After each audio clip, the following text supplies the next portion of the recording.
দর্শক মণ্ডলী আসসালামু আলাইকুম। শুরু করছি ইস্পাহানি মির্জাপুর চা মুক্তবাক। সাথে আছি আমি মাহমুদুর রহমান মান্না। আমাদের আজকের আলোচনার বিষয় মানবাধিকার ও গুম আইনের খসড়া। আলোচনার জন্য উপস্থিত আছেন যুক্তরাষ্ট্রের global human rights defender award পাওয়া মানবাধিকার কর্মী, অন্তর্বর্তীকালীন সরকারের গুম সংক্রান্ত তদন্ত কমিশনের সদস্য জনাব নূর খান লিটন, আছেন বাংলাদেশ জাতীয়তাবাদী কৃষক দলের সাধারণ সম্পাদক শহীদুল ইসলাম বাবুল এমপি, এবং আছেন নাগরিক ঐক্যের যুগ্ম সাধারণ সম্পাদক সাকিব আনোয়ার। আপনাদের তিনজনকেই স্বাগত জানাচ্ছি আমার আজকের এই অনুষ্ঠানে। নূর খান লিটন, আপনাকে দিয়ে শুরু করি। কয়েকদিন আগে মানবাধিকার কমিশন আইন এবং গুম প্রতিরোধ ও প্রতিকার আইন 2026-এর খসড়া মন্ত্রিসভায় অনুমোদন হয়েছে। আপনি অন্তর্বর্তী সরকারের আমলে গঠিত গুম সংক্রান্ত তদন্ত কমিশনের সদস্য ছিলেন। আপনার সুনির্দিষ্ট কিছু সুপারিশ কি ছিল? খসড়ায় সেটার কতদূর প্রতিফলন রয়েছে? দেখেন মান্না ভাই, প্রথম হচ্ছে যে আজকে মন্ত্রিপরিষদ থেকে যেটা পাশ হয়েছে আইন, এটা আগামীকালকে উত্থাপন হবে পার্লামেন্টে, এবং যেভাবে এটা পার্লামেন্টে যাচ্ছে, আর আমাদের যে মানবাধিকার কর্মী হিসাবে বলেন বা এই সংক্রান্ত বিষয়ে কাজ করতে যে যে অভিজ্ঞতাটা হয়েছে এবং যে বাস্তবতাটা আমরা দেখেছি, তাতে স্পষ্ট করে বলা যায় যে এইভাবে যদি আইনটি পাশ হয় তাহলে কাঙ্ক্ষিত ফলটা আমরা পাব না। অর্থাৎ গুমের সাথে জড়িত থাকে, বিগত দিনে দেখেছি এবং এটাই সত্য, সেটা হচ্ছে গুমের সাথে জড়িত থাকে হচ্ছে আইনশৃঙ্খলা রক্ষাকারী বাহিনী। এবং আইনশৃঙ্খলা রক্ষাকারী বাহিনী যখন এই ঘটনাটি ঘটায়, তারপর তাদেরকে দিয়ে যদি আপনি এটার তদন্ত কার্যক্রম, অর্থাৎ 14 ধারায় যেটা বলা হচ্ছে যে তদন্ত করবে পুলিশ, এবং পুলিশের পক্ষে এই ধরনের একটি গুরুত্বপূর্ণ এবং স্পর্শকাতর বিষয়। এই কারণে বলছি যে এই ঘটনার সাথে যখন পুলিশের অর্থাৎ সবাহিনীর কেউ যুক্ত থাকবে, বা সেনাবাহিনী, নেভাল বা এয়ারফোর্সের কেউ যুক্ত থাকবে, কারণ আমরা দেখেছি যে র্যাবের ভিতর তো সেনাবাহিনী ছিল, নেভি ছিল, এয়ারফোর্স ছিল, এবং এখন যেটা বলা হচ্ছে এসআরভি, সেটা তো তাই থাকবে। এবং তারা যখন তাদের বিরুদ্ধে যখন এই অভিযোগটা আসবে, তখন আসলে পুলিশের পক্ষে এইটি তদন্ত করা একেবারে অসম্ভব বললেই চলে। দু একটি ক্ষেত্রে হলে হতেও পারে, তবে সাধারণত এটা করা সম্ভব না। আমরা কাজ করতে যাই, আমরা তো তদন্ত করিনি, আমরা আপনার ইনকোয়ারি করেছি। সেখানে আমরা যেটা দেখেছি যে আমাদেরকে একটা দীর্ঘ সময় পর্যন্ত লড়তে হচ্ছে তথ্য উপাত্ত সংগ্রহ করা বাহিনীগুলির কাছ থেকে। তাও পূর্ণাঙ্গ তথ্য বা উপাত্ত আমরা পাইনি। আমরা নানানভাবে এগুলি জোগাড় করতে হয়েছে। কোনো কোনো ক্ষেত্রে বেশ দীর্ঘ সময় চিঠিপত্র চালাচালি করে সরকারের বিভিন্ন মহলের কথাবার্তা বলে কোনো কোনো ক্ষেত্রে আমরা কিছু তথ্য উপাত্ত পেয়েছি। এর বাইরে আমরা যখন সমন জারি করে কথা বলেছি, এক একজনকে সমন দিয়ে এনে তাদের সাথে যখন কথা বলেছি, তখন দেখা গেছে যে অনেক বিষয়ে তারা সত্য তো বলেন না, কিন্তু সেই সত্যটা বের করার জন্য যখন দালিলিক প্রমাণ আমাদের দরকার হয়, তখন বাহিনীগুলি আসলে সেই তথ্য সেই দালিলিক প্রমাণ দিতে চান না। সাম্প্রতিককালে আমরা দেখেছি 10ই এপ্রিল, এই বছর 10ই এপ্রিল এই সরকারের আমলে প্রথম গুমের একটা অভিযোগ আমাদের কানে এসেছে। মানবাধিকার কর্মী হিসাবে এই বিষয়টা নিয়ে আইনমন্ত্রীর সাথেও আমি কথা বলেছি, এবং নীতি নির্ধারকদের আরও দু একজনের সাথে আমার কথা হয়েছে, এবং তারা আশ্বস্ত করেছেন যে এই ঘটনাটি আমরা সত্যিকার অর্থে তদন্ত করে দোষীদেরকে চিহ্নিত করার জন্য যা কিছু করার আমরা সেটা করব। কিন্তু বাস্তবে যেটা দেখলাম আমি গত শনিবারে গিয়েছিলাম মোংলায়, এবং মোংলার থেকেও ধরেন মোংলা পৌর এলাকার থেকে প্রায় 20 কিলোমিটার ভিতরে, সে একেবারে গহীন রিমোট একটা এরিয়া, এবং সবাই দরিদ্র সীমার নিচেই সেখানে বাস করেন যারা। তাদের পেশা হচ্ছে মাছ ধরা নদীতে, অথবা জঙ্গলের কাঠ বিক্রি করা, এই কাজের সাথে যুক্ত। ওইখানে দুটো জিনিস, একদিকে হচ্ছে আইন শৃঙ্খলা রক্ষাকারী বাহিনী বিভিন্ন সময় ওইসব এলাকায় অভিযান চালায়, এটা একটা সাধারণের উপর একটা বিপদ। আরেকটা হচ্ছে যারা ডাকাত, বনদস্যু, কোনো মাছ ধরতে যখন যায় তাদের উপরে চাঁদা দাবি করে, তাদেরকে আটকে রেখে মুক্তিপণ আদায় করে, এবং সেখানে দেখা যায় যে কোস্টগার্ড এই ধরনের ঘটনা নির্মূলে বা এই ধরনের ঘটনা থেকে নিবৃত্ত করার জন্য তাদের কিছু কার্যক্রম আছে এবং সেটাকে অস্বীকার করার উপায় নেই। কিন্তু যেটা ঘটল 10ই এপ্রিল, একজন মৎস্যজীবী এবং যে কিনা কখনো কখনো মাছ ধরে, কখনো কখনো মোটরসাইকেল চালক হিসাবে কাজ করে, এই লোকটিকে তারা উঠিয়ে নেয়। উঠিয়ে নেওয়ার পর প্রথম সিভিল ড্রেসে দুজন আসে, এসে তাকে ধরে নিয়ে ঘাটে যায়, ঘাট থেকে নৌকায় করে পল্টন, অর্থাৎ লোকাল ভাষায় পল্টন বলে, ওখানে নিয়ে যায়। এইটা হচ্ছে কোস্টগার্ডের, এবং সেখানে মারপিট করে, সেখানে ছবি টবি তুলে ভিডিও করে। এরই মধ্যে ওখানে আপনার কোস্টগার্ডের একটা স্পিড বোট আসে এবং সেখানে কোস্টগার্ডের ড্রেস পরা অবস্থায় 7-8 জন বা আরও বেশি সংখ্যক লোক ছিল। তারা তাকে ওই স্পিড বোটে করে নিয়ে চলে যায় তাদের বেস ক্যাম্পে, এবং তারপর ধরেন 4 মাসের উপর হতে চলল। এর ভিতরে পরিবারগুলি প্রেস কনফারেন্স করেছে, মানববন্ধন করেছে, মারামারি হয়েছে, মামলা খেয়েছে গ্রামবাসী, গ্রামকে গ্রাম উজাড় করে দিয়েছে, মানুষ থাকতে পারে না। এবং প্রথম দিকে যে সমস্ত গ্রামবাসী যারা প্রত্যক্ষদর্শী ছিলেন তারা টেলিভিশনে এবং সাংবাদিকদের সামনে এবং মানবাধিকার কর্মীদের সাথে প্রথম 15 দিন যেভাবে কথা বলেছে, যেভাবে সাক্ষ্য দিয়েছে, এগুলি অন রেকর্ড। তাতে খুবই স্পষ্ট তারা দেখেছে কিভাবে নিয়েছে, কিভাবে নির্যাতন করেছে, এবং ওই পল্টন থেকে বেস ক্যাম্পে কিভাবে নিয়েছে, এটা পরিষ্কার একটা বর্ণনা আছে। কিন্তু এই মামলার পরে এলাকায় যে কোস্টগার্ড যেভাবে মানুষকে সন্ত্রস্ত করেছে, নির্যাতন করেছে, নিপীড়ন করেছে, গ্রেপ্তার করেছে, আটক করেছে, এই ভিকটিমের মা, স্ত্রী এবং বোন 3 জনকেই জেলখানায় পাঠিয়েছে, আরও গ্রামবাসীকে সাথে নিয়ে। পরবর্তীতে তারা একটা ইনকোয়ারি করেছে। মানে তাকে কি ছেড়ে দিয়েছে, মুক্ত সে নাকি? তার এখন পর্যন্ত তার ট্রেস নেই। প্রথম দিকে এইটা কি বলা হচ্ছে প্রথম গুম হলো, এটাকেই বলা হচ্ছে, আমরা যেটা সেই কাহিনী বলছি। এবং সেখানে দেখেন প্রথম দিকে কিন্তু বলেছে যে আমরা এনেছি, জিজ্ঞাসাবাদ করে যদি তার কোনো সম্পৃক্ততা না পাওয়া যায় ছেড়ে দিব, এটা তার পরিবারের কাছে বলেছে। এবং পরিবার দেখা করতে চেয়েছে, দেখা করে নাই, এবং তাদের ভিতরে কথোপকথনে পরিবার খুব স্পষ্টই হয়েছে যে তাদের কাছে আছে। এবং পরবর্তীতে যেটা হয়েছে 4-5 দিন পর ডিনাই করছে যে না, আমরা এই নামে কাউকে চিনি না, কাউকে আনিনি। এর ভিতর পুলিশের কাছে জিডি করতে গেছে, পুলিশ প্রথমে একটা রিটেন কাগজ রেখেছে, তারপর প্রথম দিকে জিডি নেয়নি। 13 দিন পর জিডি নিয়েছে নিখোঁজ লিখে, যেটা আমরা বাংলাদেশে বিভিন্ন সময় দেখেছি গুমের ঘটনায়, নিখোঁজ বা বাসার থেকে বের হয়েছে আর কোনো খবর নেই, এইসব লিখেই সাধারণত নেয়। তো আমরা পুলিশের সাথেও কথা বলতে পেরেছি, কিন্তু কোস্টগার্ডের সাথে আমরা এখনো কথা বলিনি। পুলিশের সাথে কথা বলে তাদের অফিসিয়ালি কথা তারা একরকম বলছেন, তবে তাদের কথাবার্তার মধ্য দিয়ে দুর্বলতা প্রকাশ পেয়েছে। অর্থাৎ তারা অনেক কিছু জানেন, কিন্তু স্বগোত্রীয় বাহিনী মানে আরেকটা বাহিনীর ব্যাপার, তাদের যথাযথ পদক্ষেপ নেওয়ার ক্ষেত্রে তাদের ভিতর ভীতি, ভয় এবং কোনো কোনো ক্ষেত্রে কাঠামোগত দুর্বলতা, কারণ একই মন্ত্রণালয়ের অধীনে কিন্তু কোস্টগার্ড এবং তারা।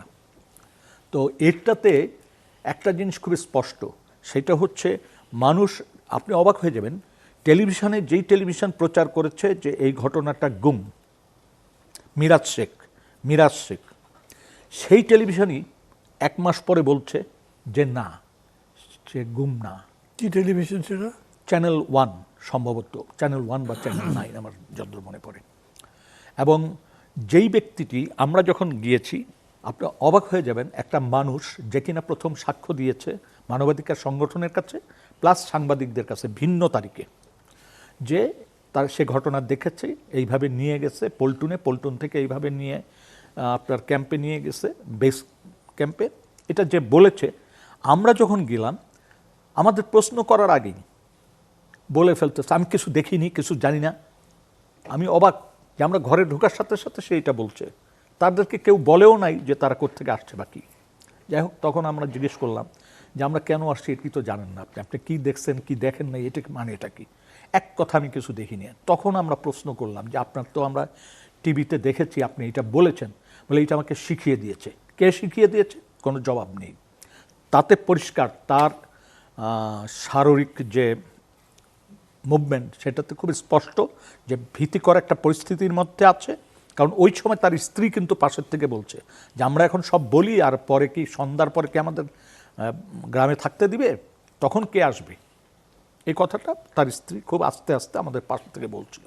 জিজ্ঞেস করলাম, তখন কিছু কথা তিনি বললেন। এর মধ্য দিয়ে আমাদের কাছে যেটা মনে হয় যে এই যে 14 ধারা যেটা সন্নিবেশিত হয়েছে মানবাধিকার কমিশনে, যে এই ধরনের গুমের ঘটনার তদন্ত যেটা ধারাবাহিকভাবে গুম হবে সেটা আইসিটি করবে, এটা ঠিক আছে, কিন্তু এই যে বিচ্ছিন্নভাবে যে ঘটনাগুলি ঘটবে সেটা পুলিশ করবে। এই ঘটনার পরে আমরা খুব স্পষ্টতই দেখতে পাচ্ছি যে একটা এলাকায় যখন মানুষকে সন্ত্রস্ত করে ফেলে এবং নির্বিচারে গ্রেপ্তার, আটক, তারপর ভয়ভীতি প্রদর্শন করা, প্রকাশ্যে দিবালোকে করছে। কারণ এটা এত যে 20-22 মাইল দূরে, কারণ আমরা মোটরসাইকেলে যেতে আমাদের মানে মোংলার মানে পৌর এলাকা থেকে মোটরসাইকেলে যেতে আমাদের অবস্থা খুবই খারাপ হয়ে গেছে, রাস্তা ভাঙাচোরা, পানি ইত্যাদি। তো সেইখানে যখন এই অবস্থা বিরাজ করছে এবং বলতে পারেন সরকারের নীতি নির্ধারকদের গুরুত্বপূর্ণ 2-3 জন ব্যক্তি, গুরুত্বপূর্ণ, আমি নাম বলছি না, পদবিও বলছি না, তারা আশ্বস্ত করেছেন যে সত্য উদ্ঘাটন তারা করবেন, কোনোভাবে এইটা পার পাবে না। কিন্তু আজকে এপ্রিল মাসের 10 তারিখে ঘটনা, এটা হচ্ছে আগস্টের আজকে 26 তারিখ মনে হয়, 26, এখন পর্যন্ত দৃশ্যমান কোনো অগ্রগতি দেখছি না। তবে আমার ব্যক্তিগত আমার অভিজ্ঞতায় আমি বলি, পুলিশের সাথে কথা বলে পুলিশকে বিভিন্ন প্রশ্ন করার মধ্য দিয়ে আমার কাছে মনে হয়েছে পুলিশের কাছে সমস্ত তথ্য আছে।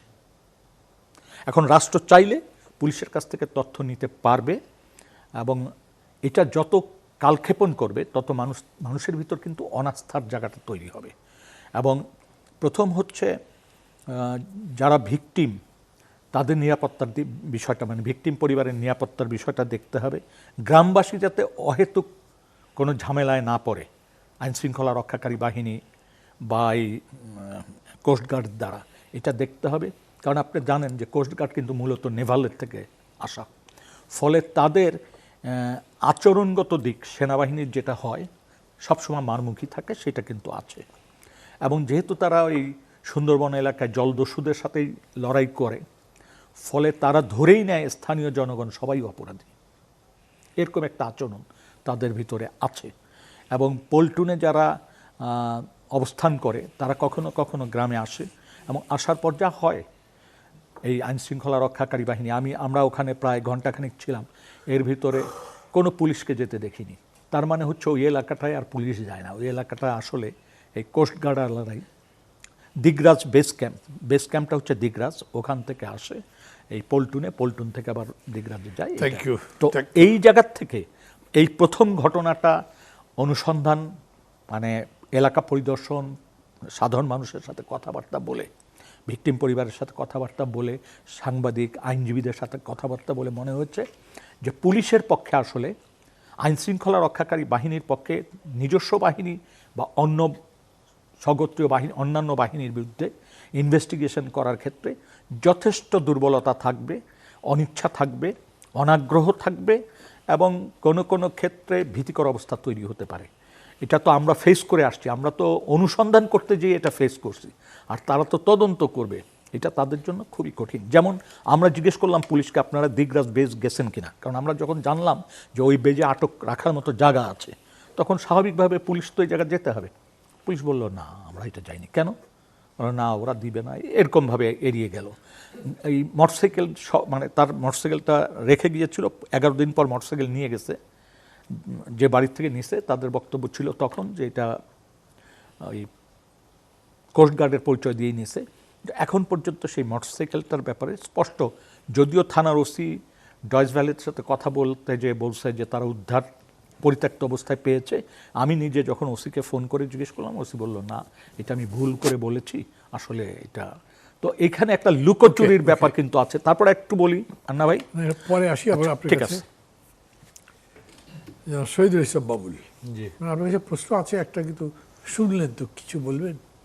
জি বলবো। এনফোর্স ডিসঅ্যাপিয়ারেন্স বা অ্যাবডাকশন, যেটা গুম, এটা তো বলা হয়েছে জাতিসংঘের হিউম্যান রাইটস কমিশন বলছে যে সবচেয়ে নিকৃষ্ট মানবতা বিরোধী অপরাধ। এই অপরাধ বা এই ডিসঅ্যাপিয়ারেন্সের শিকার এই বিগত রিজিমে আমাদের রাজনৈতিক কারণে রাজনৈতিক অসংখ্য নেতাকর্মী হয়েছে, বা ব্যক্তিগত স্বার্থ, সরকার দলীয় প্রভাবশালীদের স্বার্থেও অনেকে হয়েছে। আর এক্সট্রা জুডিশিয়াল কিলিং তো হয়েছে।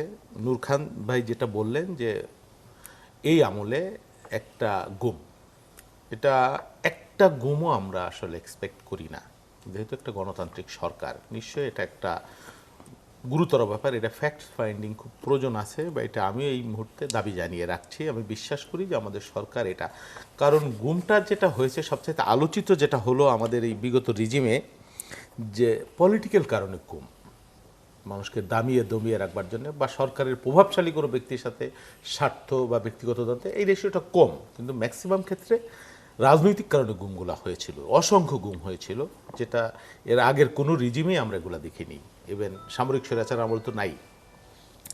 তো এইবার এই একটা গুমের কথা আমরা অনেক আগে থেকেই শুনেছি, এবং এই গুমটা আমরা প্রত্যাশা করি না, বা এই আমলে এটা হবে, এটা কোনো রাজনৈতিক গুম এটাও প্রমাণ মনে হচ্ছে না, বা কোনো না, এটা ব্যক্তিগত হয়তো এলাকার স্বার্থের দ্বন্দ্ব, বা কোনো একটা বাহিনীর সাথে কোন বাহিনীর কি হয়েছে আমি জানি না, না হলে তো এটা রাজনৈতিক কারণে গুম হবার কথা না। বাহিনীর সাথে বাহিনীর কিছু তো হয়নি, উনি না বাহিনী না, বাহিনীর সাথে এলাকার ব্যবসায়ী, মৎস্য ব্যবসায়ী ট্যাবসায়ী, তাদের কোনো স্বার্থের দ্বন্দ্বের কারণে কি হয়েছে হতে পারে আমি জানি না, বাট এটা যে পলিটিক্যাল গুম না, পলিটিক্যাল কারণে রাষ্ট্র যে গুম করা, রাষ্ট্র তো সিদ্ধান্ত নিয়ে গুম করেছে এই দেশে, এটা তো হয়েছিল। আমি আপনাকে যদি একটা প্রশ্ন করি, আমি জানি না জি। আমার প্রশ্নটা অশোভন হয় কিনা, এটা বলেন, অনেক বলেন। কষ্ট পান কিনা। আপনি একজন সংসদ সদস্য হিসেবে এই ঘটনা তো জানেন নিশ্চয় আগে থেকেই। জি জানি। এপ্রিলে হয়েছে এই ঘটনা, তারপরে আজকে অগস্ট মাস। এতদিন পর্যন্ত বিএনপি বা আপনার দলের কেন্দ্রে, সরকারের কেন্দ্রীয় মনিটরের কোনো নড়াচড়া নাই, কোনো আলোচনা নাই, তা থেকে কিছু ধারণা করতে পারেনি যেটা কি হতে পারে? না এইটা শোনেন, যদি এমন কোনো, আমার মনে হয় না উনি কোনো রাজনৈতিক ব্যক্তিত্ব বা সমাজের কি সরকারের জন্য কোনো থ্রেট, এমন কোনো মানুষ উনি না, আমি যতটুকু জানি। গুম হয়েছে এটা তো আমি অস্বীকার করছি না, বা হয়েছে এটা তো মানে কি বলবো, এটা আমি ইয়েও করছি না, মানে সমান্তরালও করছি না, সরলীকরণ করছি না। আমি বলছি যে একটা গুমও না হোক, এবং এটা আমি এখানেও দাবি জানিয়ে রাখছি, যদি কোনো এই থাকে, এখানে অ্যানামলি থাকে সরকারের পক্ষ থেকে, যারা দায়িত্বশীল, হোম মিনিস্ট্রি আছে, আইন মন্ত্রণালয় আছে, তাদেরকে অবশ্যই এই বিষয়টা খতিয়ে দেখতে হবে কতটুকু। আমার ধারণা নাই টোটাল বিষয়টা, একটা বলেছেন নূর খান ভাই। হ্যাঁ, আপনার বা আপনাদের ইন্টেনশন নিয়ে কোনো কথা হচ্ছে না, কিন্তু জি আমি জি বলছি যা, জি, প্রশ্নটা হচ্ছে যে এরকম একটা ঘটনা ঘটেছে, সেটা নিরীহভাবেও হতে পারে। এরকম ভাবনা অনেক সময় যে ছোট ঘটনা থেকে খুনের ঘটনা ঘটে গেছে, হ্যাঁ হয়েছে, তবু তো তখন খুন হতে পারে, হতে পারে। এটা আলটিমেটলি তো গুম, হ্যাঁ, এতদিন ধরে নাই, তো এটা একটা কনসার্ন হওয়ার না। কথা। সেই ভিত্তিতে না না না, এটা অবশ্যই কনসার্ন, এবং আমি বলবো সংশ্লিষ্ট মন্ত্রণালয় কি কারণে এতদিন হলো না আমি জানি না, বিষয়টা আমি জানবো, আমারও যদি সুযোগ থাকে বিষয়টা আমি কথা তুলবো, জি। কারণ আমরা এটা চাই না। কারণ এই দায় রাষ্ট্র, সরকার, বিএনপি কেন নেবে? কোনো একটা বাহিনীর বিরুদ্ধে অভিযোগটা এসছে, নিশ্চয়ই এটা তদন্তের দাবি রাখে, এবং এটা টু লেট, আমি মনে করি এটা আরো জরুরি ভিত্তিতে এই বিষয়টা ক্লিয়ার করার প্রয়োজন আছে। এটা হলো একটা। আর একটা হলো যে গুম বিরোধী যে আইন মন্ত্রিসভায় অনুমোদন হলো, এটা নিয়েও আমাদের বিরোধী দল আওয়াজ তুলেছিল, শোরগোল তুলেছিল, বিএনপি এটা করবে না। আমরা বারবার বলেছি যে এটা আমরা ভিকটিম, এটা অবশ্যই করবার প্রয়োজন আছে। গুম কোনো মানে সাধারণ অপরাধ না, এটা নিকৃষ্ট এবং নির্মম মানবতাবিরোধী অপরাধ, এবং সেটা একটু জিনিসটার মধ্যে যে অ্যানামলিগুলো ছিল আগের যে আইনটায়, সেটাকে আরও আধুনিক করে, যুগোপযোগী করে, কিছু ধারা পরিবর্তন করে। যেমন একটা ধারার কথা আমি জানি, যে গুমভুক হওয়া পরিবার নিয়ে আমি কাজ করেছি, আমি জানি তাদের অসহায়ত্বের কথা বা তাদের কষ্টের কথা। যেমন গুম হওয়া পরিবার তাদের সহায় সম্পত্তির কোনো পাইতো না, আগের যে আইনগুলো ছিল কোনো দিশা পাইতো না, এবং সেই সম্পত্তি ভোগ করারও কোনো বাস্তবতা থাকে না। এখানে এই জিনিসটা পরিষ্কার করা হয়েছে, 5 বছর পরে কীভাবে কি একটা সার্টিফিকেট পেলে তার পরিবার সেই সম্পত্তিটা ভোগ করতে পারবে। এটা একটা খুব ভালো দিক। আর একটা হলো গুম হওয়া পরিবার ওটা ভোগ করতে পারবেন, এটা কোনো আইন হতে পারে কি? না না না, ভোগ করতে পারবে না। আমি জিনিসটা বোঝাইতে পারছি কিনা আমি জানি না। মানে যিনি গুম হয়ে যান, তার পরিবার তার যে সহায় সম্পত্তি আছে সেটা বেচা বিক্রি বা ভোগ করবা বা ব্যাংক অ্যাকাউন্ট থেকে টাকা তুলতে পারতো না। কেন? আগের বাস্তবতা পারতো না, কারণ তার ডেথ সার্টিফিকেট নাই। সে মৃত কি জীবিত এটা তো কোনো ফয়সালা নাই। গুম এই হওয়া জন্য মানুষ। পারবে না। হ্যাঁ, পারতো না, এটার মারাত্মক মানে ভোগান্তির শিকার হয়েছে পরিবারগুলো, আমি জানি, সেই জন্য বলছি এই আইনে 5 বছর পরে বা একটা নির্দিষ্ট সময়ের পরে তার পরিবার তার অ্যাকাউন্ট বা তার প্রপার্টি ইউজ করতে পারবে সেরকম একটা অপশন রাখা হয়েছে। এখন ধরেন তদন্তের যে বিষয়টা, তদন্ত, পুলিশ এখন তদন্তকারী একটা বড় সংস্থা, এই সমস্ত অপরাধ আসলে তো গুম খুবই কম হওয়ার কথা, খুবই কম হবার কথা। কেন হবে? রাষ্ট্র বা সরকার যদি না চায়, একটাও গুম হওয়ার কথা না। যদি হয়ে থাকে সেটা যদি ফ্যাক্ট ফাইন্ডিং হয় বা সামনে আসে, তাহলে তো বাহিনীগুলো সচেতন। ধরেন আগেকার আমলে এই বিগত রিজিমে যেভাবে গুম হইতো এর কোনো জবাবদিহিতা ছিল না, বরং যারা গুম করতো তারা পুরস্কৃত হতো। আমি মনে করি এই সময়ের মধ্যে সেই বাস্তবতা যদি না থাকে তাহলে গুমের পরিসংখ্যানটা একেবারেই কমে যাবে, এবং একটাও যদি গুম হয়। আমি আপনাকে একটু থামিয়ে দিই আলোচনা, আপনার কাছে ব্যাপার আসবো, কিন্তু আমার হয়েছে কি তারা স্পেলে 3 জনের কাছে আমার যাওয়ার কথা, তা করতে পারছি না। এখন যেটুকু সময় পাই সাকিব বাবুর কাছে যাব, আবার যখন ব্রেকের পরে আসবো তখন আপনাদের কাছে আসবো, যাতে মানে সবাই সবার বলতে পারে। কেউ বেশি থাকলে তো বেশি বলবেন। যেন সাকিব আরোয়ার, মানে কথা তো অনেক হতে পারে। ধরেন এই যে অন্তর্বর্তী সরকারের জারি করা 133টা অধ্যাদেশের মধ্যে 4টা তো তারা বাতিল করেছে, 16টা যাচাই বাছাইয়ের পরে দেবে। এর মধ্যে এই আপনার গুম প্রতিরোধ প্রতিকার আইন এবং আপনার মানবাধিকার কমিশন দুটো করা হলো। এটা কেমন হয়েছে সেটা বলবেন, আর তার আগে আমি বলবো এই যে এই ঘটনাটা শুনলেন, এটার রিয়াকশন হিসেবে আপনি কি বলবেন? জি, ধন্যবাদ। শুভেচ্ছা জানাচ্ছি আমার সহ আলোচক এবং যারা শুনছেন। মানে এই যাচাই বাছাইয়ের পর শক্তিশালী করে উপস্থাপন করার কথা বলা হয়েছিল। এই 16টা তখন আইনে পরিণত করা হয় নাই, তার মধ্যে দুটো ছিল গুম প্রতিরোধ প্রতিকার, তখন অধ্যাদেশ ছিল, এখন আইনের কথা বলা হচ্ছে, আর একটা হচ্ছে মানবাধিকার কমিশন। এখন এই দুটো যেভাবে আসলো আর কি, মানে যাচাই বাছাইয়ের পরে যে শক্তিশালী করে আসার যে কথাটা, সেটা যেভাবে আসলো তাতে আসলে বাকিগুলোর ব্যাপারে সংশয়টা এখন মানে আরও তীব্র হল এর মধ্য দিয়ে। কারণ যে ঘটনাটার কথা নূর খান লিটন বললেন, ওই ঘটনার প্রত্যেকটা মানে জায়গার সাথে আসলে এই আইনকে রিলেট করা যায়, নতুন যে আইনের খসড়া, এবং এখানে যে কতগুলো জায়গায় যে মানে এই যে পরিস্থিতিটা যে তৈরি হয়েছে, এখানে এই ধরনের পরিস্থিতির পুনরাবৃত্তি যে ঘটতে পারে সেই সুযোগ যে আইনের মধ্যে রাখা হয়েছে, সেই ব্যাপারগুলো আসলে এই ঘটনার প্রত্যেকটা জায়গা, মানে যতগুলো, উনি তো পুরো বর্ণনাটা করলেন, আমরা যদি পুরো বর্ণনাটা ধরে ধরে যদি হিসাব করি, তাহলে এই আইনের বিভিন্ন ধারা এই সুযোগটা আসলে তৈরি করে। সুতরাং মানে আপনি যেটা বললেন, যখন বাউল ভাই বলছিলেন যে নিরীহভাবে হতে পারে, হ্যাঁ নিরীহভাবে হতে পারে, এই ঘটনাটা ঘটতে পারে নিরীহভাবে, মানে এখানে সরকার বা মানে ইন্টেনশনাল এই ধরনের গুম করার কোনো জায়গায় হয়তো তারা নাই, বেনিফিট অফ ডাউট অবশ্যই তারা পেতে পারেন, কিন্তু বিষয় হচ্ছে যে এই আইনের ব্যাপারে কোনো বেনিফিট অফ ডাউট এই সরকারের পাওয়ার কোনো সুযোগ নেই।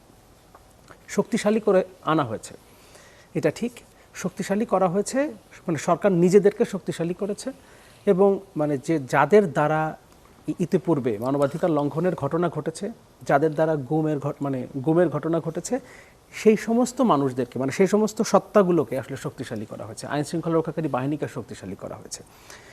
14 ধারার কথা বলছিলেন নূর খান লিটন, মানে যেটা আবার শহীদুল ইসলাম বাবুল ভাই বললেন যে জাতিসংঘের কথা, জাতিসংঘের গুম বিষয়ক কমিটি স্পষ্টভাবে বলা আছে যে কোনো বাহিনীর সদস্যের বিরুদ্ধে সম্পৃক্ততার যদি অভিযোগ থাকে, মানবাধিকার লঙ্ঘনে সম্পৃক্ত অভিযোগ থাকে, তাহলে সেই বাহিনী তদন্তে অংশ নিতে পারবে না। জাতিসংঘে তো স্পষ্টভাবে কথা বলা আছে।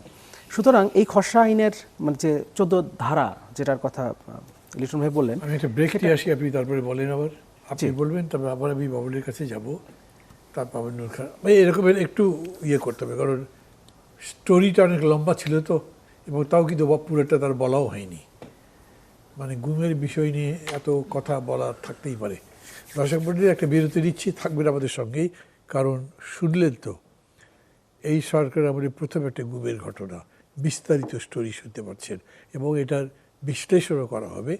আমাদের সঙ্গে থাকুন দর্শক। ফিরে এলাম ইস্পাহানি মির্জাপুর চা মুক্তবাকি, কথা বলছিলাম জনাব সাকিব আরোয়ারের সাথে। বলেন। জি, আমি 14 ধারা খসড়া, নতুন খসড়া আইনে 14 ধারার কথা বলছিলাম। মানে গুমের তদন্তের দায়িত্ব এককভাবে পুলিশের হাতে দেওয়া হয়েছে, পুলিশ তদন্ত করবে।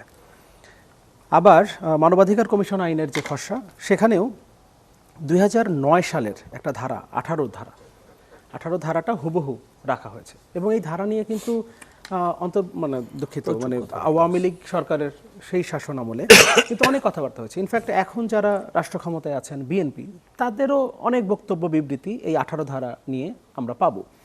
মানে মানবাধিকার লঙ্ঘনের কোনো ঘটনা যদি ঘটে তাহলে মানে ইনফ্যাক্ট আইন শৃঙ্খলা রক্ষাকারী বাহিনীর কোনো সদস্য বা বাহিনীর কোনো একটা ইউনিটের বিরুদ্ধে যদি এই ধরনের কোনো অভিযোগ আসে তাহলে তারাই আবার ওই বাহিনী এটার তদন্ত করবে।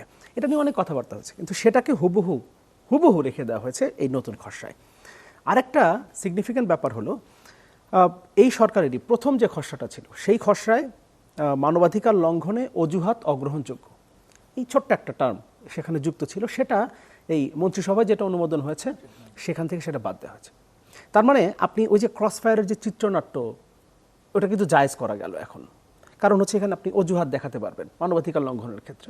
তাদের দিক থেকে গুলি ছোড়া হয়েছিল, তখন পাল্টা গুলি ছুটতে হয়েছে, আসামি নিয়ে অস্ত্র উদ্ধার, মানে এই গল্প তো আমরা জানি। ফলে সেটা কিন্তু এখানে আবার ওই সুযোগটা কিন্তু রাখা হলো এই ধরনের চিত্রনাট্য তৈরি করা। এখন ওই যে যেটা বলছিলাম যে নিরীহভাবে হতে পারে এই ঘটনা, মানে সরকারের কিংবা কোনো রাজনৈতিক সংশ্লিষ্টতা নাই, কিন্তু এই আইনের ক্ষেত্রে নিরীহভাবে হয়েছে এটা আসলে মনে করার কোনো কারণ নেই। তাহলে আপনি কেন প্রথম খসড়া থেকে পরের খসড়ায় এই মানবাধিকার লঙ্ঘনে অজুহাত অগ্রহণযোগ্য এটা বাদ দিলেন? মানে কোন বিচারে? মানে আপনার কোনো না কোনোভাবে এই সুযোগটা রাখার দরকার কেন পড়লো? আবার এই যে আপনি মানে মানবাধিকার কমিশনটিকে সরকারি একটা প্রতিষ্ঠানে পরিণত করা হচ্ছে। মানবাধিকার কমিশনের চেয়ারম্যান এবং কমিশনারদের যে নিয়োগ, সেখানে স্পিকার থাকবেন সরকারি দল, আইনমন্ত্রী সরকারি দল, স্বরাষ্ট্রমন্ত্রী সরকারি দল, হ্যাঁ সরকারি দলের একজন এমপি থাকবেন, মন্ত্রিপরিষদ সচিব কে হয়? সরকারের সবচেয়ে আস্থাভাজন আমলা, তাহলে সবাই সরকারের। আর যে 3 জন থাকবেন তার মধ্যেও 2 জনকে মোটামুটি সরকার পক্ষ তাদেরকে নিয়োগটা দিবে। তার মানে এই পুরোটাই আলটিমেটলি নিজেদের নিরঙ্কুশ মানে ক্ষমতাটা থাকলে আধিপত্য থাকছে সরকারের, ফলে বাছাই কমিটিতে। জি, ফলে মানবাধিকার কমিশনটা কি গঠন হবে? এরপরেও সেই মানবাধিকার কমিশন, এরকম একটা মানবাধিকার কমিশনের উপরও ভরসা রাখতে পারছে না সরকার। এই কারণে মানে ক্ষমতাটা পুরোপুরি নিজেদের হাতে নেওয়ার জন্য মানবাধিকার কমিশনকে আপনি কোথাও যদি ওই যে আটকখানা, গোপন আটকখানার যদি কোনো সন্ধান যদি তারা করতে চায়, তাহলে তারা সরাসরি কিন্তু সেখানে যেতে পারবে না। তারা পুলিশকে জানাবে, পুলিশ সেটার অনুসন্ধান করবে। আবার এখানে একটা জায়গা একটু দেখি, প্রাক অনুমোদন লাগবে। এখন এই যে সংবিধানের অনুচ্ছেদ 33-2 মানে যেটা বলে যে গ্রেফতারের 24 ঘন্টার মধ্যে হাজির করতে হবে আর কি কোনো ম্যাজিস্ট্রেটের সামনে, কোর্টের সামনে। আচ্ছা, এটা তো ধরেন গোপন আটকখানা যদি মানবাধিকার কমিশন যদি সরাসরি এই ধরনের জায়গায় যদি ভিজিট করতে না পারে, তাহলে পুলিশের মাধ্যমে আপনি গেলেন, যদি এটা সামনেও আসে, সেই আটকখানায় যদি মাহমুদুর রহমান মান্নার মতো 10 জন যদি আটকও থাকে, তাকে কি বলবে যে আমি 10 দিন আগে তাকে এনেছি? কাউকে 6 ঘন্টা আগে এনেছে, কাউকে 8 ঘন্টা, কাউকে 23 ঘন্টা আগে, 24 ঘন্টার মধ্যে তো হাজির করতে হবে। ফলে আপনি তো আসলে আলটিমেটলি ওটা যে মানে গোপন আটকখানা, ওটা যে আয়নাঘর, এটা আপনি তো আর বলতে পারার সেই সুযোগটা থাকছে না। যেমন ধরুন আপনার ক্ষেত্রে, আপনাকে যখন গুম করা হয়েছিল তখন তো আপনি 38 ঘন্টা বা 40 ঘন্টার মতো আপনি গুম ছিলেন, কিন্তু আপনাকে তো তারপরে গ্রেফতার দেখানো হচ্ছে, কিন্তু গ্রেফতার দেখে তো বলে নাই যে আপনাকে 38 ঘন্টা আগে গ্রেফতার করা হয়েছিল। আপনাকে কোর্টে তোলার ঠিক 24 ঘন্টা আগের একটা হিসাব নিকাশ করে তো দেখানো হয়েছে। ফলে এইভাবে যদি যায় তাহলে আলটিমেটলি সবই তাই করা হয়। সুতরাং আপনি এই কথা বলে মানে এই যে আইনটা করা হয়েছে খসড়া, এর মধ্যে এইগুলোকে দেখিয়ে সরকার বলার চেষ্টা করছে যে আমরা মানে এই মানবাধিকার লঙ্ঘন থেকে কিংবা এই যে গুমের ঘটনাগুলোকে ঠেকানোর জন্য আমরা নানান উদ্যোগ নিয়েছি। এরপরে দেখেন, ঊর্ধ্বতন কোনো মানে পুলিশ বা অন্য কোনো বাহিনীর ঊর্ধ্বতন কোনো কর্মকর্তার বিরুদ্ধে যদি এই ধরনের কোনো অভিযোগ আসে, তাহলে তার অন্তর্বর্তীকালীন একটা তদন্ত রিপোর্ট এটা করবে হচ্ছে অধস্তন একজন কর্মকর্তা, সেটা আবার যাবে হচ্ছে ম্যাজিস্ট্রেটের কাছে একজন। তিনি যদি আবার মানে যথেষ্ট সাক্ষ্য প্রমাণ যদি না থাকে, তাহলে সেই ঊর্ধ্বতন কর্মকর্তাকে সেই অভিযোগ থেকে খালাস করতে পারে। একজন অধস্তন কর্মকর্তার মানে ঘাড়ে কয়টা মাথা আছে যে সে তার ঊর্ধ্বতন কর্মকর্তা যার খালাস হওয়ার সম্ভাবনা আছে এই আইনের মধ্য দিয়ে, তার বিরুদ্ধে সে তদন্ত প্রতিবেদন সেভাবে জমা দিবে? সুতরাং মানে একে তো হচ্ছে এই যে পুলিশের কাছে, যেটা লিটন ভাই বলছিলেন যে পুলিশের কাছে তথ্য আছে, পুলিশ তো 13 দিন পর্যন্ত জিডি নেয় নাই, তারপর নিখোঁজের জিডি নিছে, তো তাহলে পুলিশ বাহিনীর দ্বারা কৃত কোনো ঘটনা না, এটা হচ্ছে কোস্টগার্ড। ফলে তাদের এগেনস্টে কোনো একটা অভিযোগ, সেটাই যখন নিতে চায় না পুলিশ, তখন পুলিশের বিরুদ্ধে কোনো অভিযোগ কি পুলিশ নিবে? আবার দেখেন এখানে বলা আছে মানে এই আইনের মধ্যে যে কোনো একজন ভুক্তভোগী এখন যিনি গুম হয়েছেন তিনি তো আর সরাসরি যেতে পারবেন না। তার পরিবারের কোনো সদস্য যদি অভিযোগ নিয়ে যান কোনো একটা থানায়, তাহলে তিনি ওসির কাছে যাবেন, তারপর তিনি সেখানে লিখিত অভিযোগ করবেন। ওসি যদি সেটা নিতে মানে অস্বীকার করেন, অস্বীকৃতি জানান সেই অভিযোগ নিতে, তাহলে তিনি কোনো একজন ম্যাজিস্ট্রেটের কাছে গিয়ে তিনি নালিশি অভিযোগ করবেন। এরপর ওই ম্যাজিস্ট্রেট ওই ওসিকে, ওই থানার ওসিকে নির্দেশ দিবেন যে আপনি এটার তদন্ত করেন। তারপর সে সেই তদন্ত প্রতিবেদন জমা দিবে, সেই তদন্ত প্রতিবেদনের ভিত্তিতে পরবর্তীতে ব্যবস্থা নেওয়া হবে। এবং মানবাধিকার কমিশন যদি এই ধরনের কোনো ঘটনা তাদের দৃষ্টিগোচর হয়, তাদেরকেও ওই মানে সংশ্লিষ্ট বাহিনী প্রধান কিংবা ওই ইউনিট প্রধানের যে তদন্ত প্রতিবেদন সেটার উপরে ভিত্তি করে পরবর্তী ব্যবস্থা নিতে হবে। তাহলে আমরা আসলে কোন দিকে যাচ্ছি? ফলে যে আইন দুটো করা হয়েছে, এটা ঠিক যে সরকার যে বলেছিল যে এটাকে শক্তিশালী করে উপস্থাপন করা হবে, সত্যিকার অর্থে শক্তিশালী করে উপস্থাপন করা হয়েছে, কিন্তু এই নতুন খসড়ার মধ্য দিয়ে আসলে আমরা বুঝতে ভুল করেছিলাম। সরকার ঠিকই বলেছিল শক্তিশালী করেছে, সেটা সরকার নিজেদেরকে শক্তিশালী করেছে এবং যে বাহিনীগুলো বা যারাই আসলে এই ধরনের মানবাধিকার লঙ্ঘনের সাথে জড়িত থাকে তাদেরকে শক্তিশালী করেছে। জি, থ্যাংক ইউ। জনাব শহীদুল ইসলাম বাবুল।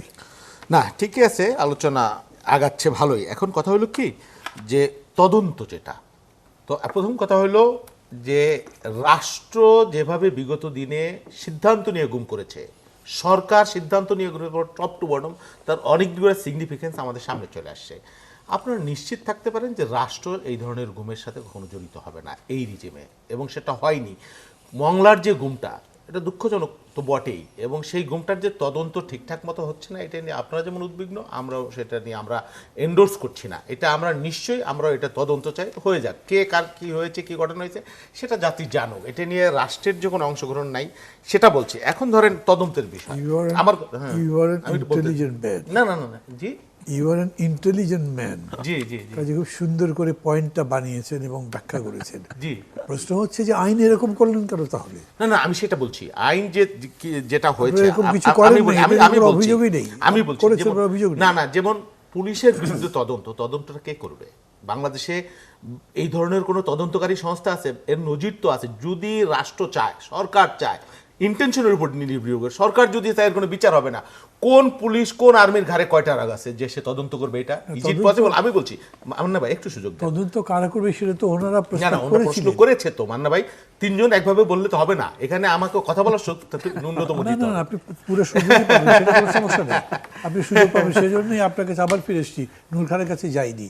আমি বলছি যে তদন্ত কাদের দিয়ে করা যেত সেটা তো ওনারা প্রস্তাব দিয়েছেন। সিভিল সোসাইটি পিপল, সিভিল সোসাইটির হাতে সেই মেকানিজম, সেই বাস্তবতা কখনো হয়েছে? আপনি দেখেছেন? আমি আপনাকে উদাহরণ দেই। এসি আকরাম নামে একজন পুলিশ অফিসার ছিল, তার যাবজ্জীবন কারাদণ্ড হয়েছে না? তিনি করেছেন না? ওসি প্রদীপের ফাঁসি হয়েছে না? কে তদন্ত করলো? আর্মি কখনো তদন্ত করে? নেভি কখনো তদন্ত করে? র্যাব কখনো তদন্ত করে? তার সেই প্রশিক্ষণ আছে, তার সেই মেকানিজম আছে। একটা তদন্তের পিছনে কত রকমের মেকানিজম, শক্তি, সামর্থ্য এবং প্রশিক্ষণ প্রয়োজন হয়। সেরকম কোনো বাহিনী কি বাংলাদেশে আছে? বিষয় হলো রাষ্ট্রের ইন্টেনশন কি, সরকারের ইন্টেনশন কি। কেন পুলিশের আইজি সাহেবরা জেল কাটতেছেন না? তাদের বিরুদ্ধে প্রসিকিউশন তৈরি হচ্ছে না? হচ্ছে না? হচ্ছে তো। বিষয় হলো সরকারের ইন্টেনশনের উপর অনেক। এই 6 মাসে আপনি যদি রেশিও করেন, কমপক্ষে 100 জন গুম হওয়ার কথা হয়নি তো বাংলাদেশে। এই জায়গাটা আপনার না না না, যদি বিগত দিনের রেশিও আপনি হিসাব করেন, আমি সেটা বলছি। আমরা বিগত দিন ভুলে গেছি। তার মানে কি বিগত দিনের পার্থক্য? আপনি একটা কল্যাণ রাষ্ট্র চান, এটা ঠিক আছে, আমিও চাই। আমি বলছি না বিএনপি দুদার মধুর নহর বা একটা পুরোপুরি কল্যাণ মানবিক রাষ্ট্র দিতে পারে নাই, এটা তো সত্য। এটা কি 6 মাসের ভিতর আপনাকে যদি বসাই দেয় আপনিও দিতে পারবেন কিনা আমি জানি না, আমার ব্যত্যয় আছে। এটাও কেউ যদি বলে কেউ এটা বলছে না, কারণ হচ্ছে যে বিএনপি 6 মাসে যা করেছে তার মধ্যে অনেক পজিটিভ দিকও আছে। আমরা তো নেগেটিভ নিয়ে কথা বলছি, পজিটিভ তো প্রয়োজন নাই। যাই হোক, সেটা এই ব্র্যান্ডিং প্রয়োজন নাই, নেগেটিভই নিয়ে বলবো, কোনো অসুবিধা নাই। আমার কথা হলো এই যে একটা গুম হচ্ছে বা এটা নিয়ে আমরা এইভাবে যে কথা বলতে পারছি, আমরা সরকারি দলের একজন সদস্য, আমি তার তদন্ত দাবি করতেছি, এটাকে বিগত দিনে কখনো দেখেছেন? তারপরে এই যে আইন নিয়ে যেটা বললেন উনি, হ্যাঁ, আইনের মধ্যে তার দৃষ্টিতে যে দুর্বলতাগুলো, অ্যানামলিগুলো বা সরকারপন্থী যে আইন হচ্ছে, আমার কথা হলো একটা গুমে এখানে না হোক। এই যে আইনগুলো নিয়ে সিভিল সোসাইটির সাথে কথা হবে, এটা পার্লামেন্টারি কমিটিতে যাবে, এটা সংশোধনী আসতে পারে। এই বিষয়গুলো আপনারা যেমন তুলে ধরলেন, নিশ্চয়ই আমাদের বিরোধী দল আছে এখানে, কি ফাঁকফোকর আছে, তারা সেই বিষয়গুলো পার্লামেন্টে আনবে, আনার পরে নিশ্চয়ই এটা পরিবর্তনও হতে পারে। এটা তো চূড়ান্ত হয়নি এখনো, সেই জন্য আমাদের একটু ওয়েট করতে হবে, অপেক্ষা করতে হবে। রাইট। আর কি বলেন? না, নূর খান লিটন বলেন। জি। আবার আসবো আপনার কাছে। মানে ওই প্রথম হচ্ছে একটা জিনিস বলতে হয়, সেটা হচ্ছে আমাদের ভিতরে একটা মজ্জাগত ধারণা আছে, সেটা হচ্ছে যে ইনভেস্টিগেশন পুলিশ ছাড়া কেউ পারে না। আইনমন্ত্রী নিজেও আমার সাথে পার্সোনালি কথা বলতে যে এই কথাটা বলেছেন। গভর্নমেন্ট পুরোটাই মনে করে তাই। হ্যাঁ, তো কিন্তু দেখেন, তথ্য অনুসন্ধান করে যতটা আগায় দেওয়া যায়, আপনি যদি নারায়ণগঞ্জের 7 খুন বলেন, এখানে মানবাধিকার কর্মীরা, মিডিয়া ঘটনা উন্মোচিত করার পরই কিন্তু ইনভেস্টিগেশনটা কমপ্লিট হয়েছে। মনে রাখতে হবে প্রত্যেকটা জিনিস কিন্তু একদম পিন পয়েন্ট করেছিল এরা। তাছাড়া প্রাইভেট ডিটেকটিভ সিস্টেম তো চালু আছে বহু দেশে। আচ্ছা, তারপর আসেন, আমরা যে গুম কমিশনে যে অনুসন্ধান করেছি, আমরা ইনকোয়ারি বলেছি, ইনভেস্টিগেশন বলিনি, কারণ আইনগত একটা সমস্যা ছিল। ইনকোয়ারি কমিটি ইনকোয়ারি করেছে। সেই ইনকোয়ারি কমিশনের রিপোর্টের উপর ভিত্তি করে আইসিটি মামলাগুলি এগোচ্ছে। আজকে আমি এই কথাটা বলে দিলাম অন রেকর্ড। সুতরাং পারে না এটা না, তখনই পারবে যখন সেরকম একটি পরিবেশ আইন দ্বারা স্বীকৃত হবে, সরকারের সদিচ্ছা দ্বারা প্রমাণিত হবে, তখন সম্ভব। একদম। আমি বলছি না যে মিরাজের ঘটনায় সরকারি দল বা সরকার সরাসরি বা প্রত্যক্ষ পরোক্ষ জড়িত আছে। কিছুই পাওয়া যায়নি তো। হ্যাঁ, এখন মিরাজের ব্যাপারটা যেটা হয়েছে, আমরা শুধু অপেক্ষা করছি যে সরকারের ভূমিকাটা নিয়ে। সরকার প্রতিশ্রুতি দিয়েছে যে এইটা আমরা কোনোভাবে মেনে নেব না, আস্থা নেন। কিন্তু আমাদের সমস্যাটা হচ্ছে কি, সেই এপ্রিল মাস থেকে 4 মাস পার হয়ে গেছে, কোনো আলো দেখছি না।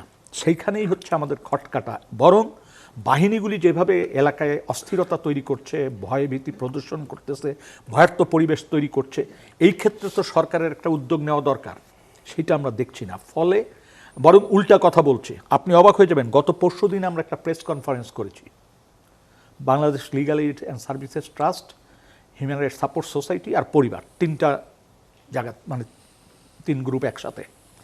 সেইখানে আমরা ঘটনাগুলি তুলে ধরার চেষ্টা করছি। পরিবারগুলি তাদের অভিযোগ দিয়েছে। ওই দিনই আমাদের নিউজের পাশাপাশি দেখলাম একটা প্রেস রিলিজ দিয়েছে আপনার কোস্টগার্ড। প্রেস রিলিজে প্রথম হচ্ছে আমার, মানে যারা এটা নিয়ে কথা বলছে তাদেরকে ইনডাইরেক্ট ওয়েতে স্বার্থান্বেষী মহল বলে চিহ্নিত করার চেষ্টা করছে। আইন সালিশ কেন্দ্র একেবারে নাম উল্লেখ করছে, আইন সালিশ কেন্দ্র সহ কিছু হিউম্যান রাইটস ওয়াচ এবং কিছু অর্গানাইজেশন দেশের বাইরে দেশে সরকারের বিরুদ্ধে অপপ্রচারে নেমেছে। এই ধরনের কথাবার্তা, প্রায় এই ধরনের কথাবার্তা দেখলাম প্রেস রিলিজে। অর্থাৎ ফ্যাসিস্ট সরকারের আমলে বাহিনীগুলি যেভাবে ক্রস ফায়ার বা অন্যান্য ঘটনায় যেভাবে প্রেস রিলিজ দিত, একই ধারা তারা অব্যাহত রেখেছে। এবং একইভাবে বলতে চাচ্ছে মিরাজ শেখ দস্যু। আচ্ছা বাবা, দস্যু হোক, এটা নিয়ে তো আমাদের কোনো প্রশ্ন নাই। মিরাজ শেখ পৃথিবীর সবচেয়ে খারাপ লোক হতে পারে, এটা নিয়ে তো আমাদের কোনো প্রশ্ন, আমরা তো ওইটা নিয়ে কথা বলিনি। আমরা বলছি মিরাজ শেখ নেই কেন, মিরাজ শেখকে ফিরিয়ে দাও, মিরাজ শেখকে তোমরা নিয়েছো কোস্টগার্ড, এটি তো বলছি। পরিবার বলছে, সেই পরিবারের সূত্র ধরে আমরা বলছি। ওই জায়গাতে কথা না বলে ওই 6 লাখ টাকা কোন দস্যু বাহিনীর কাছ থেকে নিয়েছে, এই ধরনের প্রোপাগান্ডা চালিয়ে মিরাজ শেখের চরিত্রতে কালিমা লেপন করে, প্রশ্নবিদ্ধ করে, বিষয়টা যাতে পাবলিকলি মানে প্রশ্ন তোলার সুযোগ কম থাকে, সেই চেষ্টাটা তারা করছে।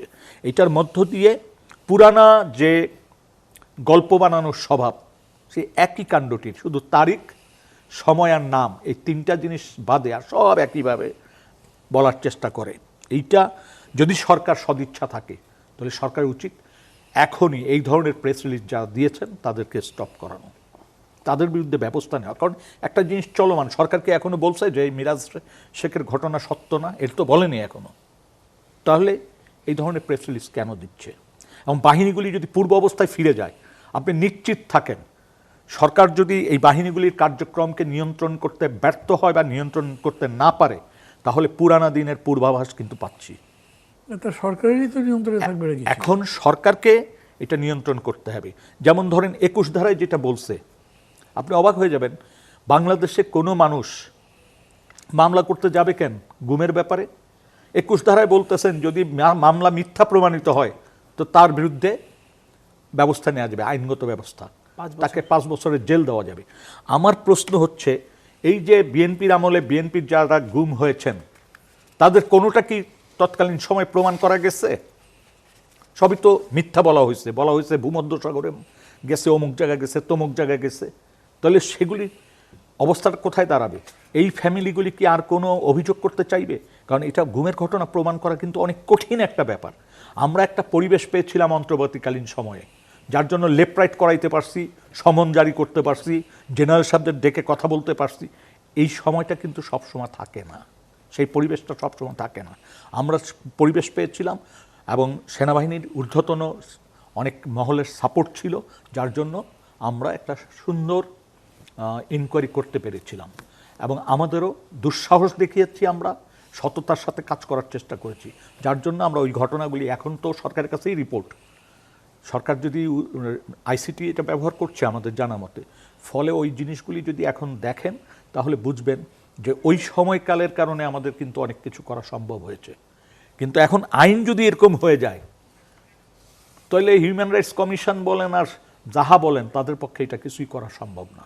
তবে হ্যাঁ, তারপরেও বলি, যা আইন যাহা কিছুই বলুক না কেন, তারপরে একটা সুযোগ থাকে, সেটা হচ্ছে যদি টিমটা অনেস্ট হয়, সাহসী হয় এবং তারা নানান কৌশলে, বাংলাদেশে হিউম্যান রাইটস অর্গানাইজেশন কাজ করে না, নানান কৌশলে তো কাজ করে, তো সেইভাবে তারাও পারবে। কিন্তু আইনটা থাকলে, তার হাতিয়ারটা থাকলো এবং সে অনেক দূর কাজটা এগিয়ে নিয়ে যেতে পারবে।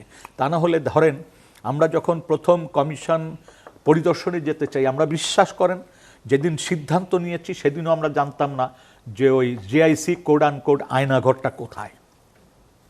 আমরা তার আগের দিন রাত্রে আমরা চিহ্নিত করতে পেরেছি যে এইটাই হচ্ছে জেআইসি, এটাই হচ্ছে আয়নাঘর। যার জন্য আপনারা যদি খেয়াল করে থাকেন যে প্রথম আমরা 2 গ্রুপ হয়ে ঢুকেছি, আমাদের চেয়ারম্যান গেছে ফ্রন্ট ডেস্ক দিয়ে, ফ্রন্ট গেট দিয়ে, আমরা কিন্তু একেবারে মানে জেআইসির নিকটস্থ গেট দিয়ে ঢুকেছি। ওই দিক দিয়ে ঢুকতে দিতে আমাদেরকে 15 মিনিট বৃষ্টির ভিতর দাঁড়ায় থাকতে হয়েছে। তারপর আমরা বলছি এখান দিয়ে না ঢুকতে দিলে আমরা চলে যাব, তখন দিয়েছে এবং দেওয়ার পরে আমরা একদম আয়নাঘর, পরে তারা সুযোগ দিয়েছে, আমরা পরিদর্শন করেছি, আমরা দেখতে পেয়েছি যা করার। এখন ব্যাপার যেটা হচ্ছে যে আপনার আইন যদি, সরকারের সদিচ্ছা যদি না থাকে পক্ষে, তাহলে যত স্ট্রং কমিটি হোক তার পক্ষে 100% করা সম্ভব হবে না। তবে কিছু কাজ করতে পারবে, সেই কিছু কাজের জন্য তো এনজিওরাই যথেষ্ট।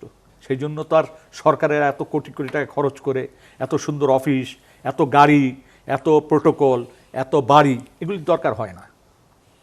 তো আমার কথা হচ্ছে যে আসলে দীর্ঘদিন পর একটা সুযোগ এসছে, 5ই আগস্টের পর আমাদের সরকার এখন নির্বাচিত একটা সরকার, গণতন্ত্রের পথে যাত্রা করেছে, সরকারের উপর যথেষ্ট আস্থা আছে যে বিগত দিনে এই সরকারের তো অধিকাংশ কর্মী, মানে অধিকাংশ নেতা কর্মীরাই তো গুমের শিকার হয়েছেন, নির্যাতনের শিকার হয়েছেন, ক্রসফায়ারের শিকার হয়েছেন এবং মন্ত্রী পরিষদে অনেকে আছেন যারা গুমের শিকার হয়েছেন, 1-2 জন, এবং অনেক পার্লামেন্ট মেম্বার সাবেক, তাদের এখনো খোঁজ মিলে নাই, এরকম 2 জন আছেন, হুমায়ুন কবির এবং সিলেটের হিরু পারভেজ, ইলিয়াস আলী, 2 জন পার্লামেন্ট মেম্বার, ইলিয়াস আর 2 জন পার্লামেন্ট মেম্বার। তো সাকিব আনোয়ার, জি হ্যাঁ, মানে আইন সম্পর্কে যেটা বলছিলাম, যেমন মানবাধিকার কমিশন আইনের কথা বলছিলাম, গুম প্রতিরোধ প্রতিকার আইনের যেমন যে 16 ধারায় যেটা বলা আছে যে গুম হওয়া ব্যক্তির অনুসন্ধান প্রক্রিয়া, এটা প্রক্রিয়া হচ্ছে যে ওই যখন অভিযোগ করা হবে সেই অভিযোগ যদি আমলে নেওয়া হয়, তারপর সংশ্লিষ্ট আদালত গুম হওয়া ব্যক্তিকে খুঁজে বের করার জন্য আটক কেন্দ্র বা ওই স্থাপনায় তল্লাশি পরোয়ানা জারি করবেন এবং সেই জারিকৃত তল্লাশি পরোয়ানা পুলিশ বা আইনশৃঙ্খলা রক্ষাকারী অন্য কোনো বাহিনীর সদস্য সেখানে গিয়ে সেটা পরিদর্শন করবেন।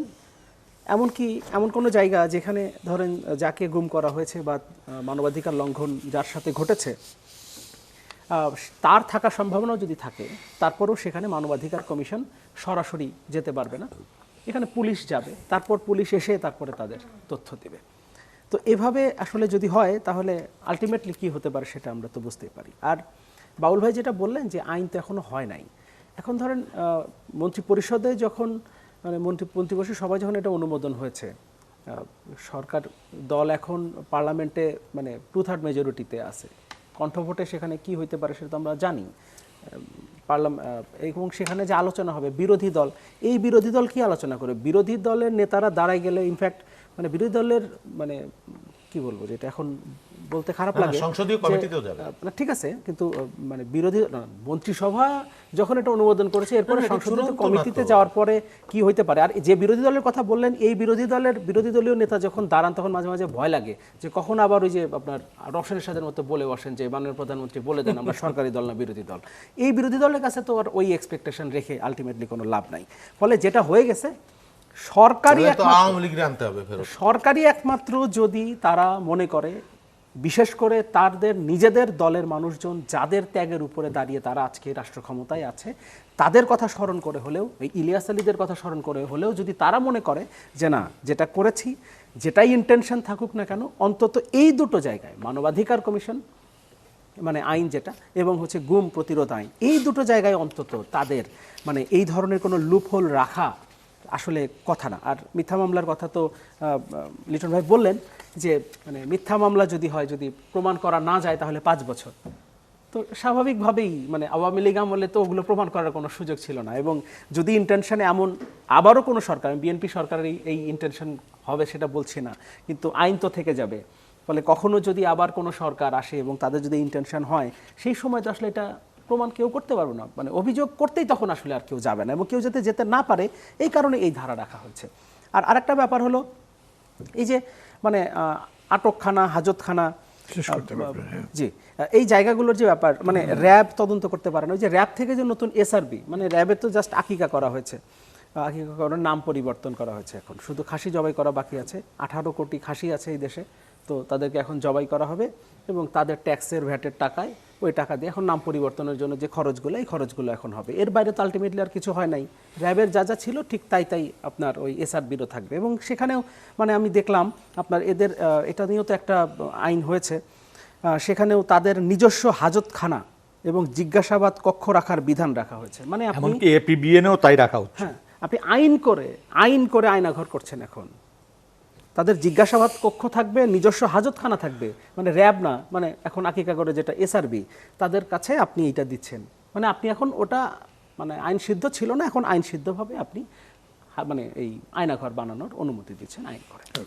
আচ্ছা, ঠিক আছে, আমি কি বলবো এখন না পরে বলবো? আপনি এখনই বলেন পার্টিকুলারলি এই ব্যাপারটা, এবার এই যে এসআরবি বিষয়টা কি হলো? না না, আমি বলছি সেটা ফার্স্ট অফ অল আমাকে কিন্তু সময় নেই, আপনি বড় যে বলবার জন্য 2 থেকে 3 মিনিট সময় পাবেন। না সময় নেই আমার। তাহলে না বলি। না বলবেন কেন? না বলবার কথা তো সময়টা- বলি। না, এটা তো ব্যাখ্যা করার প্রয়োজন আছে, মানে যে ব্যাখ্যা আচ্ছা, করেন। ঠিক আছে আমি বলি না, 2 মিনিট বেঁধে দেওয়া। আমার কথা হলো কি, যে অভিযোগের কথা বলছেন, যে কি এই যে আপনার গুমের অভিযোগ ফেক হইলে 5 বছর জেল, এই জায়গাটা একটা ক্লারিফাই করার ব্যাপার আছে। প্রকৃত যে গুমগুলা, আপনি যদি গুমের অভিযোগের পরিসংখ্যান নেন, শতকরা 85% ফেক অভিযোগ, শতকরা 85%, এবং 10% ওনারা এটা নিয়ে কাজ, আমি বলি আপনাকে, এবং এগুলো ম্যাক্সিমাম ক্ষেত্রে সাজানো হয়। তাতে করে কি প্রকৃত গুমের যে বাস্তবতাটা, সেই বাস্তবতাটাকে সরলীকরণ করে ফেলা হয়। অপহরণ আর প্রকৃত গুমের গুমকে সাথে- এক জায়গায় করেন না, না না, না, প্লিজ। না, না। অপহরণ এক জিনিস, সেটা গুম তো আর এক জিনিস। জামাতের বলছে যে 500 গুম হয়ে গেছে গতকাল। আরে ভাই, না না, আমি সেটা বলছি, গুমটা এখানে অনেক গুমের ঘটনা। আপনারা যদি এই প্রকৃত ধারে কাছে যান, পুলিশকেও বিভ্রান্ত করা হয়, এগুলো নিউজ করে বিভ্রান্ত করা হয়। আপনাদেরকে এখানে আমি ধন্যবাদ জানাই যে একটা গুম হয়েছে এই সরকারের আমলে, যেভাবেই হোক, এবং এটি নিয়ে আমরা এত কথা বলতে পারছি, এবং আশা করি এর মধ্যে থেকে ভালো কিছু বেরিয়ে আসবে। আগামী দিনে তার একটা গুমও নয়, সেই দিকে কথা তো আমরা এখানে আমি বলি খুব কথা হচ্ছে না তো। হ্যাঁ, এইখানে কথা বলছি অনেক, অন্য জায়গায় তো এত কথা না না হচ্ছে না, না। এটা নিয়ে অনেক কথা বলেছি, দিস ইজ নট ফার্স্ট। এটা নিয়ে আরও টকশোতে এর আগেও কথা বলেছি, এবং এটা নিয়ে পত্রিকায়ও আসছে। এটা ভালো, এটা সিমটমটা ভালো যে একটা গুমও যাতে না হয়। আমরা এটা নিয়ে উদ্বিগ্ন হচ্ছে, এবং এর থেকে নিশ্চয়ই সরকার শিক্ষা গ্রহণ করবে এবং ওইটাকে গ্রহণ করবে। আর আরেকটা হলো এই যে বাহিনীগুলোকে বেপরোয়া যে বাস্তবতা, এখন বাহিনীগুলো ঠুটো জগন্নাথ হয়ে গেছে, কিন্তু নিয়ন্ত্রণ করতে একটা ঘটনা দিয়ে টোটাল সব বাহিনীকে বা র্যাবকে, যে র্যাব প্রতিদিন 7টা কিল করতো একটা কিল গুম করবার জন্যে, সেই র্যাব এই আমলে তো একটা অভিযোগও পাওয়া যায়নি। আপনি মানে আইন দিয়ে সবকিছু সরকারের যে ইন্টেনশন, সেই ইন্টেনশনটা হলো সবচেয়ে গুরুত্ব। আপনি আপনার বাহিনীকে কিভাবে পরিচালিত করবেন, সেটাই সবচেয়ে গুরুত্বপূর্ণ। যেই র্যাব প্রতিদিন খুন করত, যেই র্যাব মানে খুনের উৎসব করতো, সেই র্যাব একটা খুনের অভিযোগ তার বিরুদ্ধে পাইলেন না তাদেরকে 6 মাসে। আটক করবার জন্য এটার মধ্যে কি কোনো পক্ষ পার্থক্য দিয়ে দেখেন দিতে না? এটার মধ্যে কি কোনো পার্থক্য দেখেন? আর আয়নাঘর, আমি বলি উনি যেটাকে নতুন আয়নাঘর বলছেন, Interrogation আমি বলি, দিলে আমি চলে। আপনাদের কথার মধ্যে বৈপরীত্য আছে। কি বৈপরীত্য? সেটা হলো পুলিশকে বলছেন যে পুলিশ তদন্ত করতে পারবে না, এখন আবার নতুন একটা বাহিনীর নাম হয়েছে, সেটা তাদের তদন্ত করতে হলে তাদের নিজস্ব মেকানিজম লাগবে, নিজস্ব ইনফ্রাস্ট্রাকচার লাগবে। সেইটাকে সাথে যদি আপনি আয়নাঘরকে মিলিয়ে ফেলেন, এটা খুবই দুঃখজনক হবে আর কি। তাদের জবাবদিহিতার মধ্যে রাখেন, কিন্তু তার তদন্ত, তাকে গ্রেপ্তার করা, আপনি পুলিশকে নিয়ন্ত্রণ করতে করতে এমন জায়গায় নিয়ে গেছেন যেমন পুলিশকে মানুষ কি বলে, ওই 4 পয়সার দাম দেয় না, ধাক্কায় ধাক্কায় খাদে ফেলাই দেয়, কিন্তু পুলিশ একটা বাড়ি দেওয়ার সাহস পায় না, একটা টিয়ার গ্যাস করবার সাহস পায় না, নিয়ন্ত্রণ করতে একটা করতে- নিয়ন্ত্রণ করতে দেয় না, মুখোমুখি দাঁড়া করাইছে। আমি বলছি পুলিশের নৈতিক মানসিক মনোবল, এই যে সামাজিক অপরাধ কেন বেড়েছে, কারণ পুলিশের আর সেই ধান নাই, পুলিশের সেই নৈতিক মনোবল নাই। এখন পুলিশ আর কত নিয়ন্ত্রণ সেটা করতে যাবে কেন? যায় না, না নাই, বিগত দিনের বাস্তবতার কারণে নাই। এখন এই নতুন এই পুলিশকে তো আপনি সব পাল্টে ফিল্টারিং করে নতুন পুলিশ আপনি সব নিয়োগ দিয়ে দিতে পারবেন না। এই বাস্তবতা তো একদিনে হয় না, এটার জন্য 6 মাসে 5 হয় না। বছর লাগবে। দিস ইজ রিয়েলিটি এই দেশের। সেই পুলিশ, এবং এই পুলিশ দিয়েই আপনাকে চালাইতে হবে অনেকদিন। তাহলে আপনি পুলিশকে নিয়ন্ত্রণ করবেন, নিয়ন্ত্রণ করতে একদিক দিয়ে আপনি নিয়ন্ত্রণ করতে, অন্য দিক দিয়ে আপনার সব আলগা হয়ে যাবে, সামাজিক অপরাধ বেড়ে যাচ্ছে। Thank you. জি, আপনাদের তিনজনকে ধন্যবাদ জানাচ্ছি। দর্শক মণ্ডলী, আমি অনুষ্ঠান শেষ করব, কিন্তু খুবই গুরুত্বপূর্ণ একটা বিষয় আলোচনা হয়েছে, যেটা শেষ হয়েও হইল না শেষের মতো। কারণ কেউই আমরা আশা করিনি যে এই সরকারের আমলে 6 মাসের মধ্যে একটা গুমের ঘটনা ঘটতে পারে। আবার এও সত্যি, গুমটা সরকার করেনি, সরকারের পক্ষ থেকে এই গুম যাতে না হয় তার চেষ্টাও আছে। সমস্যা হয়েছে এই গুমকে, যাতে গুম যেন না হয় তার জন্য যে আইন তৈরি করা হয়েছে, কিংবা মানবাধিকার যে আইন তৈরি করা হবে বলে ভাবা হচ্ছে, দুটোই ভাবা হচ্ছে, মন্ত্রিসভায় কেবল পাশ হয়েছে, সেটা কেমন হয়েছে? দুজন বিশেষ করে বক্তব্য দিচ্ছেন যে এই আইনের দ্বারা একভাবে গুমকেই প্রশ্রয় দেওয়া হয়েছে, এই আইনের দ্বারা ফাঁকফোকর তৈরি হয়েছে। আর সত্যি কথা তো বিগত সরকারের আমলে অনেক রিপোর্টেই এসছে যে সবচেয়ে বেশি গুম করেছিল পুলিশ। পুলিশ কি চেঞ্জ হয়েছে? মানে পুলিশ মানসিকভাবে অন্য কোনোভাবে পরিবর্তন হয়েছে? পুলিশ কেন, কোনো কিছু কি এমন পরিবর্তন হয়েছে? আমরা যে সংস্কারের কথা বলেছি কিংবা নতুন বাংলাদেশের কথা বলেছি, কোনোভাবেই সেটা সহজ কাজ নয়। একদিনে হয়ে যাবে, 6 মাসে হয়ে যাবে, তাও নয়, কিন্তু 6 মাসে অন্তত তার একটা দিশা দেখা দেবে। সেই দিশা কি আমরা দেখতে পেয়েছি? পুলিশের বেলা একবারে বলা যায় নৌ। এবং সামগ্রিকভাবে প্রশাসনের মধ্যে যে গুণগত রূপান্তরের ধারা দেখা যাওয়ার কথা ছিল, সেটা দেখা যাচ্ছে না। সেই সময় যদি আবার আইনও তাদেরকে তাতে সাপোর্ট করে, তাহলে আমরা আসলে বিপদগ্রস্ত হতে পারি। সতর্ক থাকতে হবে আমাদের। এখনই সরকারকে আমরা কেউই কাঠগড়ায় দাঁড় করাতে চাচ্ছি না। সরকার নিজে এগুলো করছে সেটা নয়, তবে আইন নিশ্চয়ই আর আলোচনা হবে পার্লামেন্টের মধ্যে, এটা বিশেষ কমিটিতেও যাবে, সেখানেও পর্যালোচনা হবে। আমরা চাইব সব দিক বিবেচনা করে যাতে আক্রান্তের অধিকার সবচেয়ে বেশি সংরক্ষিত হয়, সেই দিকে যেন দৃষ্টি রাখা হয়। দর্শক মণ্ডলী, ভালো থাকবেন। খোদা হাফেজ।